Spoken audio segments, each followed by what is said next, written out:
Oxon 3 Comunicación Natural. Toyota. Renfe. Nuevo Espacio Elite. San Miguel. Coca-Cola. Universidad de Oviedo. El Ayuntamiento de Gijón y el Gobierno del Principado de Asturias. Patrocinan la 38ª edición de la Semana Negra. Buenas tardes a todas y todos. Joder, antes de empezar al lío ya se cayó el libro. Buenas tardes a todas, todos, todes.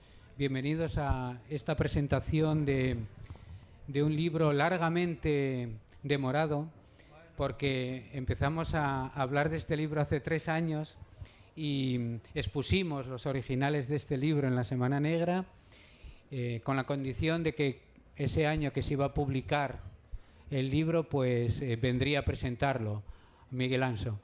Y pues no fue así. Y tenía un motivo justificado, así que no dudamos en volver a invitarlo, porque los autores, por lo menos cuando yo era parte de la organización, clamaba, no los volvíamos a invitar, que viniesen si querían. Pero no es el caso, y entonces, por suerte y por fortuna, ya podemos presentar este libro del que hablamos mucho y durante mucho tiempo, que era la continuación de otra incursión en el género negro de Miguel Anso, que con el Manuel Montano hace muchos años había iniciado, y que para mí es uno de los libros fundamentales dentro de la historia del género de detectives en el cómic, en la novela gráfica. Manuel Montano es un parteaguas, a veces un fin, un camino que ahí se queda, pero volvió con el libro de Presas Fáciles, donde en esa parte sociológica o social que siempre tiene los mejores cómics, que tienen todos, pero los mejores cómics tienen una parte social y progresista siempre. Los otros a veces son buenos cómics, pero no tienen esa parte. Y que hablaba de las preferentes, ya sabéis, una cosa única en el mundo, una estafa sin estafadores, según dijo la sacrosanta justicia española, que había sido una estafa a todos los viejecitos del país, pero que no había estafadores. Y me había pedido Carmen que no hablase mal de los bancarios y los banqueros, pero no podía empezar sin culpar a los culpables. Y una vez me contó Miguel Anso que iba a continuar con los 2 personajes, con la pareja, porque era empática y había tenido éxito y esto. Y me dijo hace mucho tiempo que iba a hacer continuarlos, pero con un tema complicado, que es el de la pornografía infantil.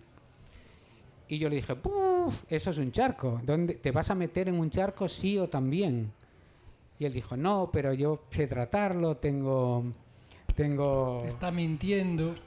Eso me lo dijo cuando ya llevaba 5 meses yo currando en el libro. Es decir, no me lo dijo 3 meses antes, no te metas ahí, no.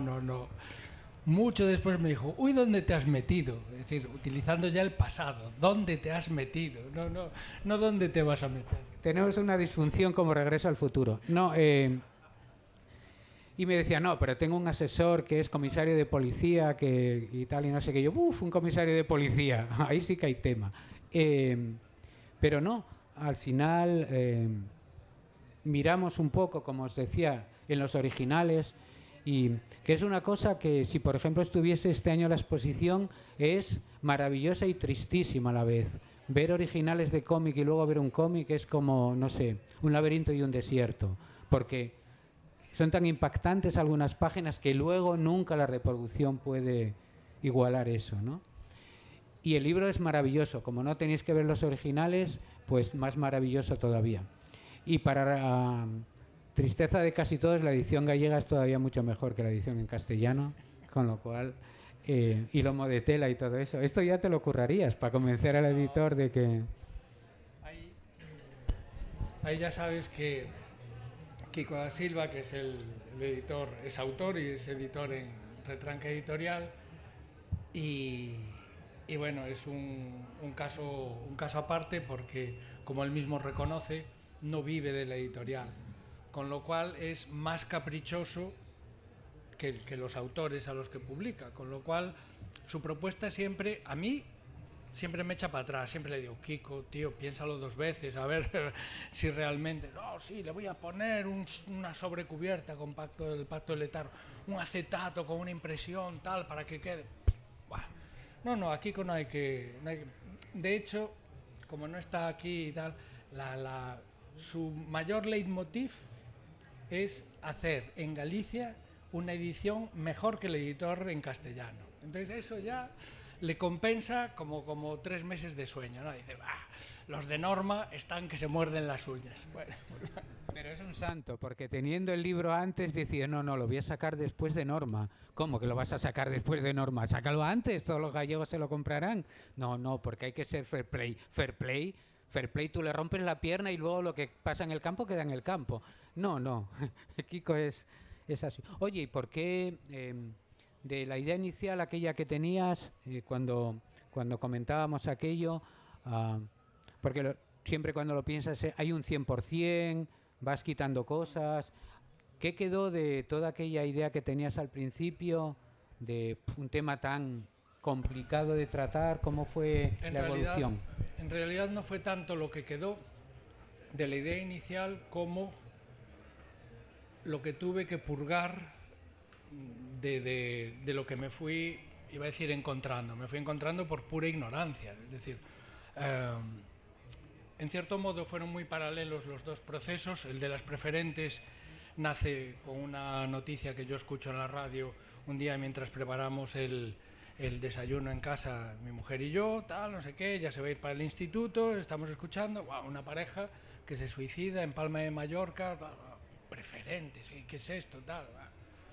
Y entonces cuando veo de qué va el asunto, digo, con esto tengo que contar una historia. Y años después me sucede lo mismo, en este caso con un artículo escrito. Leo un artículo, yo juraría que fue en El País y tal, sobre un caso de una mujer, pues bueno, en una situación, era una inmigrante de Europa del Este, con 3 hijos, su pareja la deja colgada, ella trabajaba de limpiadora, pierde el trabajo en plena crisis, tal, bueno, y acaba la cosa como ya os podéis imaginar que acaba. Y lo mismo, digo, pues con esto tengo que contar una historia. En ese momento, cuando decido la de las preferentes, yo no tengo ni idea de qué son las preferentes y lo voy descubriendo, entonces el proceso es de progresivo encabronamiento, es decir, según voy sabiendo lo que hay detrás, digamos, más convencido estoy.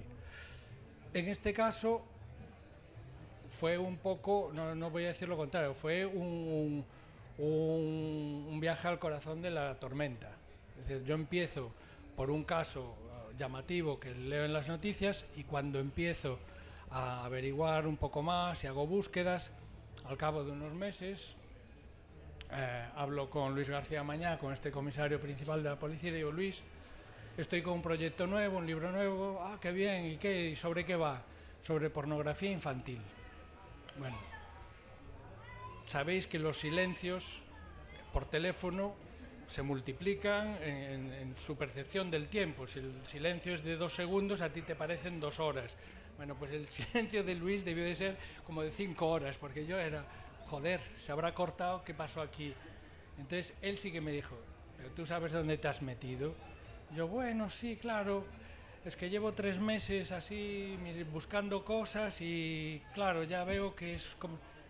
¿Cómo que 3 meses buscando cosas? ¿Cómo que buscando cosas? Bueno, lo típico en internet, cojonudo. ¿Y qué buscas? Pues eso, pornografía infantil. No era videoconferencia, pero yo inmediatamente vi a Luis García Mañá haciendo así y pensando, Miguel Anxo es gilipollas. Y lo primero que me dice es, te puedo asegurar que estás en los 2 radares, en el de la Policía Nacional y en el de la Guardia Civil. De hecho, en el de la Guardia Civil, que tienen una brigada mucho más eficaz y tal, fijo, porque ¿cómo puedes estar haciendo búsquedas durante 3 meses de pornografía infantil? Bueno, entonces para inmediatamente y tal.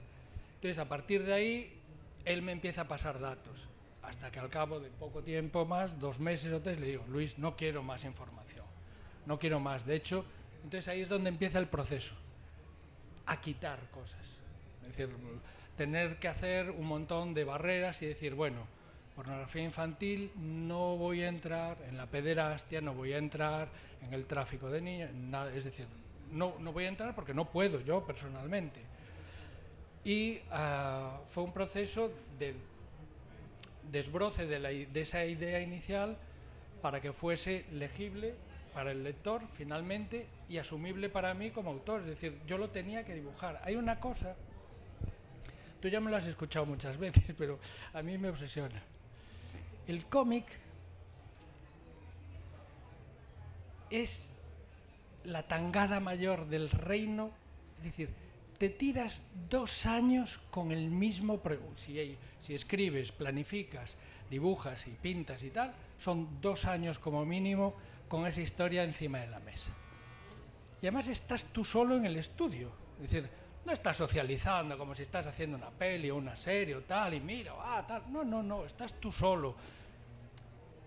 Y además, como tus amigos saben en lo que estás trabajando, si algún viernes consigues organizar una salidita y vas a cenar, vienen y te dicen, por cierto, que me he enterado que en el instituto de tal, no me contéis más, es decir, llevo 5 meses aquí metido en este hoyo para que tú ahora llegues un viernes que nos vamos a tomar una pizza y una cava y tal y me cuentes otra historia más truculenta todavía.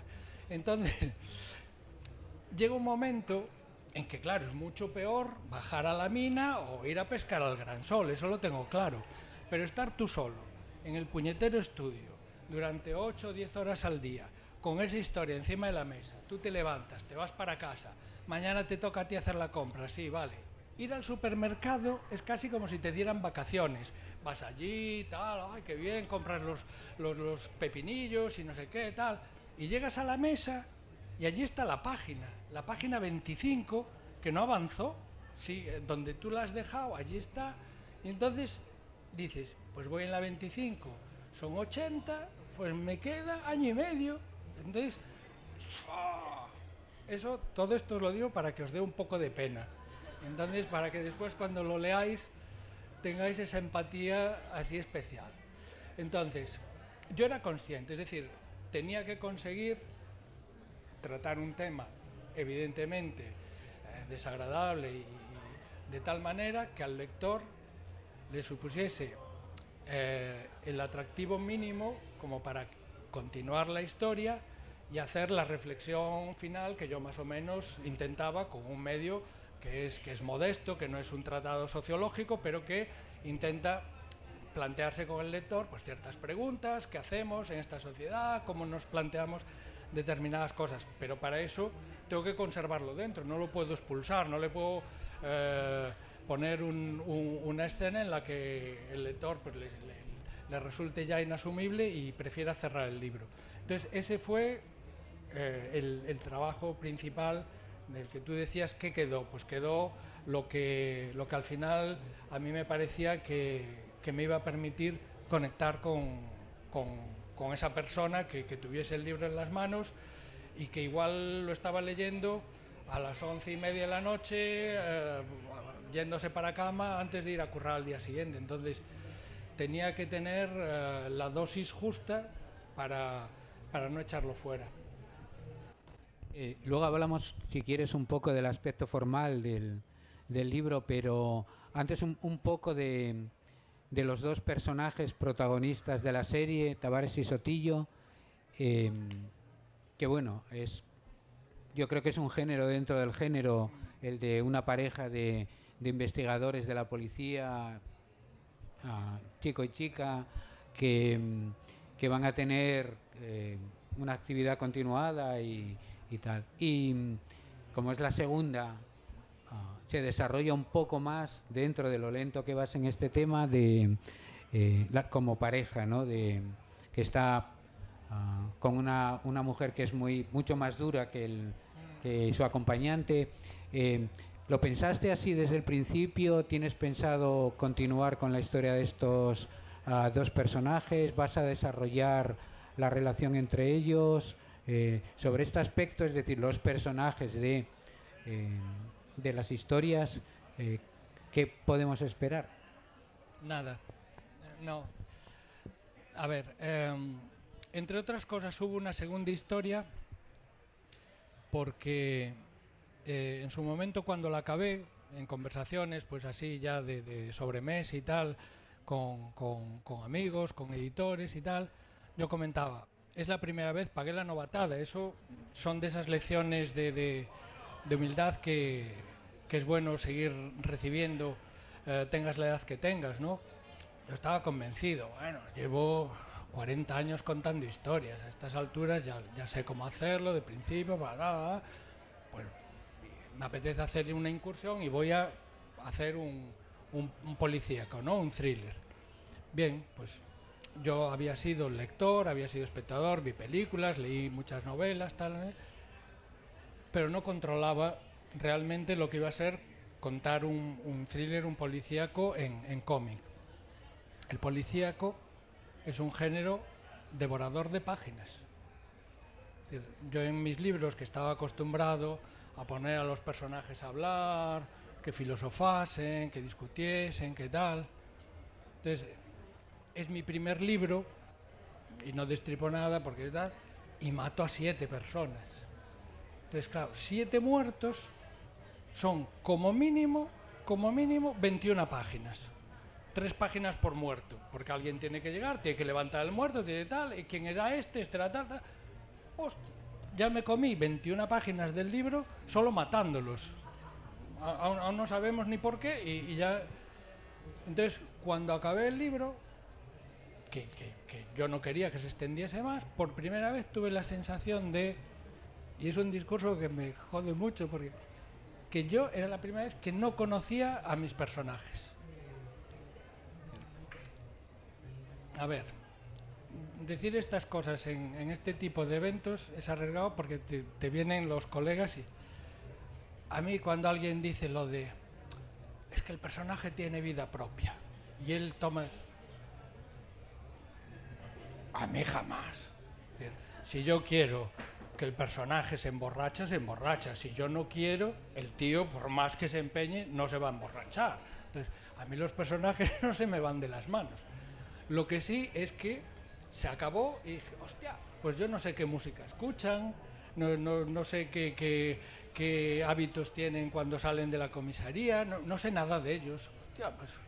Y me quedó el rusmusmus, ¿no? De decir, por primera vez, después de tantos años, esto se me ha escapado. Y entonces, cuando los editores me dijeron, hombre, una segunda historia, no sé, pues yo pensé, vale, sería la ocasión de desarrollar un poco más justo esto que me quedó pendiente. Y fue uno de los, digamos, incentivos iniciales antes de tener tema, ¿no? Pues bueno, estoy abierto a la idea para poder desarrollar los personajes. Y con esa idea, ahora ya sabiéndolo, solo iba a haber un muerto y iba a tener espacio suficiente, y ya desde el primer momento estaba pensado. La relación entre ellos, además, tiene una función en el libro que es estructural. Es decir, todo lo que es el caso transcurre en interiores, el interior de la comisaría, el interior de la casa de la niña y los padres, el interior de los despachos de los abogados, de los jueces, tal. Entonces, al contrario, la relación entre ellos casi siempre es en exteriores. Entonces son conversaciones al borde del mar, no sé qué, no sé cuánto, donde... Entonces era una forma de, para mí, premiarme. Yo siempre estaba pensando, dentro de 3 páginas me toca una escena de exteriores. Entonces, era salir de allí y tal. Y era una forma también de darle al lector, que eso no lo notáis, somos tramposos. Es decir, cualquiera que cuente historias en cualquier medio, sea el cómic, sea la novela, tal, somos prestidigitadores. Lo que hacemos es manipularlo y que decidimos, y esto lo colocamos aquí porque ya sabemos que aquí funciona mejor. Y esta viñeta es la última porque de esta forma le provocamos al lector las ganas. Bueno, pues todo ese tejemaneje, la relación entre ellos dos, al lector le permite salir del caso, olvidarse bueno, no voy, claro, es que aquí se hace spoiler con mucha facilidad, pero bueno, olvidarse de los sospechosos, de los implicados, tal, y un poco respirar, ¿no? Entonces cumplía esa doble función. Ya está, no tiene más desarrollo. En ese sentido, no fue tampoco planificado. No recuerdo quién fue. Pues yo creo que hace un par de años y tal. Me decía, es que tú ya desde la enciclopedia délfica tienes muchísimos personajes que son mujeres, que son las que dirigen, empoderadas, tal. Yo nunca lo planifiqué.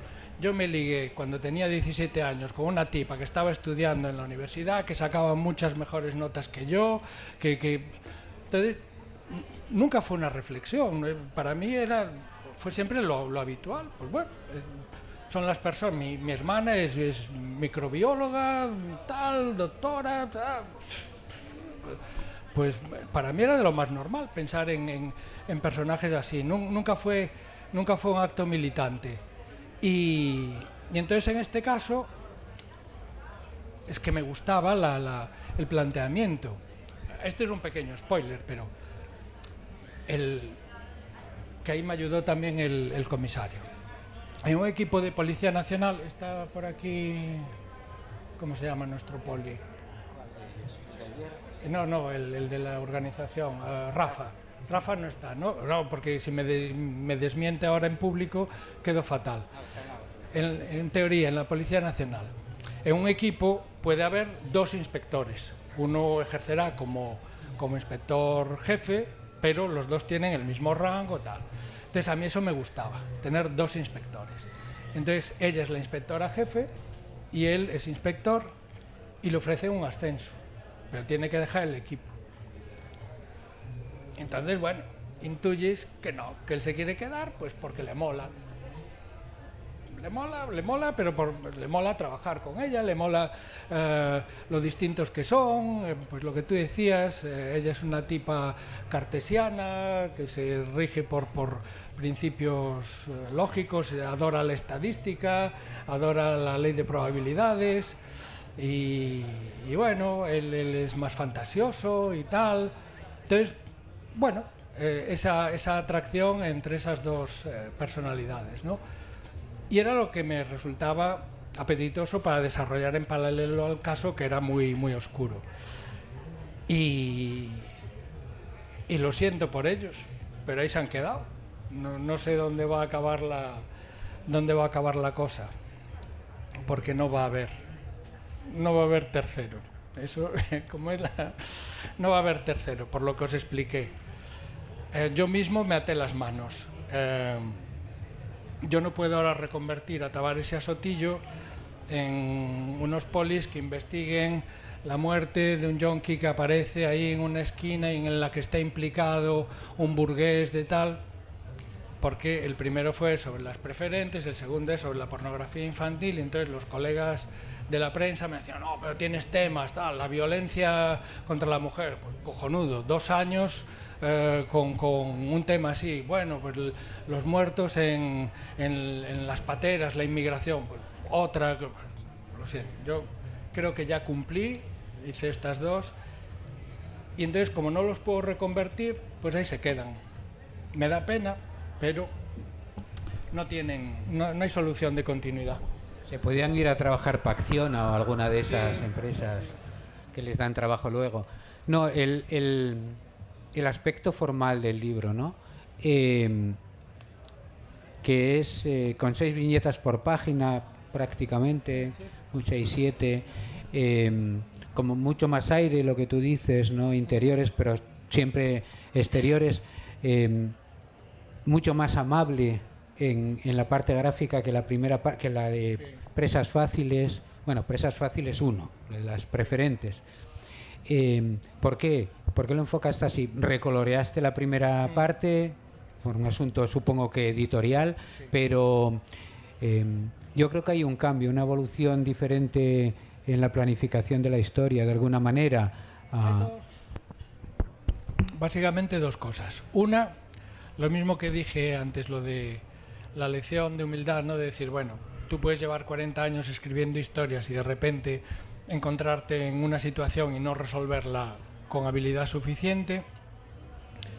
Y lo mismo, yo en la primera parte tomé una decisión y dije, no, tiene que ser en blanco y negro, en grises, porque quiero que tenga un aspecto, digamos, de casi de reportaje, periodístico, renuncié a los encuadres espectaculares, está narrado casi todo en vista, a vista de ojo. De hecho, si repetí algunas viñetas, era justo alguna en la que Tavares me había quedado demasiado guapa y no quería que fuese así, entonces bueno, pues cambiaba el punto de vista o cosas de estas. Se editó el libro y entonces, fuese en España, en Portugal, en Francia, en Alemania, en Italia, allá donde presentaba el libro, había un 50% de lectores que llegaban y me decían: ¡guau, qué bien en blanco y negro, que estamos acostumbrados a tu color, pero es que efectivamente esta historia le va como anillo al dedo, tal! Pero el otro 50% me decía: qué pena que sea en blanco y negro, porque claro, pierde mucho. Entonces, bueno, tomamos decisiones, convencido. Yo sigo pensando que era coherente con la historia que yo quería contar, pero al 50% de mis lectores les pareció que no, que echaban de menos el color. En esta segunda, el pensar ya en ella en color desde el principio fue: si esta historia aún encima la tengo que contar en blanco y negro, yo no aguanto 2 años trabajando en blanco y negro con esta historia. Si no aguanto yo como autor, tampoco va a aguantar el lector. Entonces la pensé ya en color desde el primer momento. Cuando estuvo acabada en color y Norma dice: vamos a sacar el integral, dale color al volumen 1, porque si no va a quedar un poco extraño tener la mitad del libro en blanco y negro, la mitad del libro en color. Lo hice en color y efectivamente, aquel 50% ahora viene y me dicen: mucho mejor así. Vale, pues no tiene mayor trascendencia. Yo en estas cosas nos conocemos desde hace mucho, Ángel. Tengo muy pocas veleidades así artístico-creativas. En eso siempre pienso que en general la gente que nos dedicamos a estas cosas vamos un poco pasados de clenbuterol. Es decir, no es tan trascendente. Hacemos tebeos, escribimos novelas, no descubrimos ni el remedio contra el cáncer, ni la vacuna contra la viruela, no. Entonces es una pequeña aportación y no cambia mucho. En color, bueno, a mí me gustaría más en blanco y negro, sí. La historia cambia sustancialmente, tampoco. Entonces, bueno, pues nada, no es un problema. Joder, pues 2 años esperando para esto y ya se acabó. La verdad es que pues me están amenazando allí ya con tirarme algo y como ya no tengo mando en plaza, no puedo continuar con la historia. Pues nada, hay poco que recomendar porque es Miguel Anso Prado, o sea que no tengo que hacer lo de quiero venderos un libro. Entonces, quiero venderos el libro que voy a presentar a las 9:30, que trata sobre Jorge Semprún, que es uno de mis ídolos de vida. Así es que es una maravillosa adaptación de su vida, de Pepe Gálvez al cómic, así que os espero en la carpa del encuentro a las 9:30. Y ahora a lo que habéis venido, que es a que os haga el dibujito Miguel Anso, o sea que ahí al fondo donde esté Laura vendiendo libros, os hará dibujitos. A la macho a trabajar. Y claro, un aplauso. Oxon 3 Comunicación Natural. Toyota. Renfe. Nuevo Espacio Elite. San Miguel. Coca-Cola. Universidad de Oviedo. El Ayuntamiento de Gijón y el Gobierno del Principado de Asturias. Patrocinan la 38ª edición de la Semana Negra.